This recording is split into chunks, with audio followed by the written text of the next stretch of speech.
নাই সঁচাকৈ দুৰ্ভাগ্যজনক আমাৰ ৰঙিয়াবাসীয়ে স্বাস্থ্যখণ্ডৰ ক্ষেত্ৰত যিখিনি পাইছে সেইখিনিও হেৰুৱাইছে। এতিয়া আমি লক্ষ্য কৰিছোঁ যে আমাৰ ৪৭খন ICU বেড স্বয়ং মুখ্যমন্ত্ৰী আহি নিজে উদ্বোধন কৰি থৈ গুচি গ'ল। 1 বছৰৰ অধিক কাল হ'ল। তাৰ মাজত আমি উত্থাপন কৰিলোঁ যে ৪৭খন ICU বেড এতিয়া একদম কোনো কামত অহা নাই।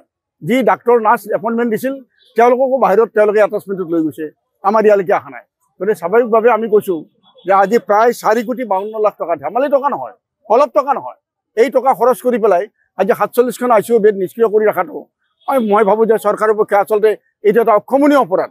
আৰু বিশেষভাৱে স্বয়ং মুখ্যমন্ত্ৰীৰ দপ্তৰ এইটো স্বাস্থ্যখণ্ডৰ এতিয়া মূল প্ৰধান হ'ল আমাৰ স্বয়ং মুখ্যমন্ত্ৰী আৰু তেওঁৰ সমষ্টিৰ একদম নিচেই কাষৰত ৰঙিয়া। এতিয়া সমজিলা ঘোষণা হ'ল, সমজিলা ঘোষণা হোৱাৰ পিছতো আমাৰ ইয়াত আমি দেখা পাইছোঁ যে আমাৰ যিটো ICU আছে ৪৭খন ICU বেড তাক সক্ৰিয় কৰা নহ'ল। ইয়াত যিটো এক্সৰে মেচিন আছে 2018 চনৰ পৰা আজিলৈকে নিষ্ক্ৰিয় হৈছে, তাক সক্ৰিয় কৰা নাই। 3খন ডায়েলাইচিছৰ কাৰণে 3টা অতিৰিক্ত মেচিন আহি পৰি আছে, আজি 6 মাহ হ'ল, তাক এতিয়ালৈকে কাৰ্যকৰী কৰা নাই। আমাৰ কাৰণে দুৰ্ভাগ্যজনক। আনকি আমাৰ স্থানীয় বিধায়কৰ উদ্যোগত তেওঁলোকে আমাৰ যিটো স্বনামধন্য সিদ্ধিনাথ শৰ্মা সোঁৱৰণী প্ৰাথমিক স্বাস্থ্য কেন্দ্ৰ আছিল, সেই তাৰ যিটো বিল্ডিং, এই বিল্ডিংটো ভাঙি দিলে, কিন্তু আজিলৈকে নিৰ্মাণ কৰাৰ কোনো ব্যৱস্থা গ্ৰহণ কৰা হোৱা নাই। মই ভাবোঁ যে এই পৰিস্থিতিৰ পৰিসমাপ্তি ঘটোৱাৰ কাৰণে স্বয়ং মুখ্যমন্ত্ৰীয়ে হস্তক্ষেপ কৰা দৰকাৰ। নাই সঁচাকৈ দুৰ্ভাগ্যজনক আমাৰ ৰঙিয়াবাসীয়ে স্বাস্থ্যখণ্ডৰ ক্ষেত্ৰত যিখিনি পাইছে সেইখিনিও হেৰুৱাইছে। এতিয়া আমি লক্ষ্য কৰিছোঁ যে আমাৰ ৪৭খন ICU বেড স্বয়ং মুখ্যমন্ত্ৰী আহি নিজে উদ্বোধন কৰি থৈ গুচি গ'ল। 1 বছৰৰ অধিক কাল হ'ল। তাৰ মাজত আমি উত্থাপন কৰিলোঁ যে ৪৭খন ICU বেড এতিয়া একদম কোনো কামত অহা নাই। যি ডাক্তৰ নাৰ্ছ এপইণ্টমেণ্ট দিছিল তেওঁলোককো বাহিৰত তেওঁলোকে এটাচমেণ্টত লৈ গৈছে, আমাৰ ইয়ালৈকে অহা নাই। গতিকে স্বাভাৱিকভাৱে আমি কৈছোঁ যে আজি প্ৰায় 4,52,00,000 টকা, ধেমালি টকা নহয়, অলপ টকা নহয়, এই টকা খৰচ কৰি পেলাই আজি ৪৭খন ICU বেড নিষ্ক্ৰিয় কৰি ৰখাটো মই ভাবোঁ যে চৰকাৰৰ পক্ষে আচলতে এইটো এটা অক্ষমনীয় অপৰাধ।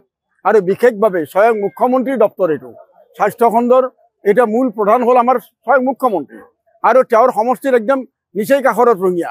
এতিয়া সমজিলা ঘোষণা হ'ল, সমজিলা ঘোষণা হোৱাৰ পিছতো আমাৰ ইয়াত আমি দেখা পাইছোঁ যে আমাৰ যিটো ICU আছে ৪৭খন ICU বেড তাক সক্ৰিয় কৰা নহ'ল।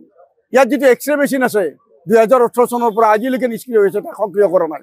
3খন ডায়েলাইচিছৰ কাৰণে 3টা অতিৰিক্ত মেচিন আহি পৰি আছে, আজি 6 মাহ হ'ল, তাক এতিয়ালৈকে কাৰ্যকৰী কৰা নাই। আমাৰ কাৰণে দুৰ্ভাগ্যজনক।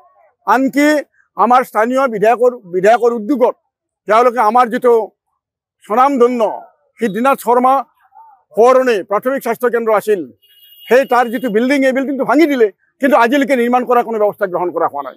মই ভাবোঁ যে এই পৰিস্থিতিৰ পৰিসমাপ্তি ঘটোৱাৰ কাৰণে স্বয়ং মুখ্যমন্ত্ৰীয়ে হস্তক্ষেপ কৰা দৰকাৰ।